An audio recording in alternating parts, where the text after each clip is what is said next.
Борбор шайлыкомдун кечүүнүн кечинде сервери бузулгандыктан көп маселе жаралууда.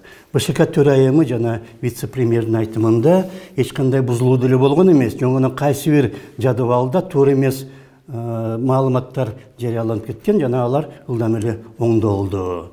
Коопсуздук кеңешинин катчысынын айтымында болсо, сырттан катуу хакердик чабуул жасалган серверге, бирок ал деле орчундуу бир далил келтирбейт. Ата Мекен партиясынын лидеринин айтымында, ошол бузулуу болор алдында партия 70 миңден ашык добуш чогулткан. Бузулуудан кийин болсо, андай добуштардын саны 40 миңге чейин түшүп кеткен. Карап көрсөк, анда ошол хакерлер, эгер алар чын эле болгон болсо, алар Кыргызстандагы оппозициялык партиянын добуштарын көбөйткөн. Андан кийин болсо, кимдир бири ал добуштардын санын азайткан. Бул кандай болгондо дагы абдан орчундуу жана принципиалдуу нерсе.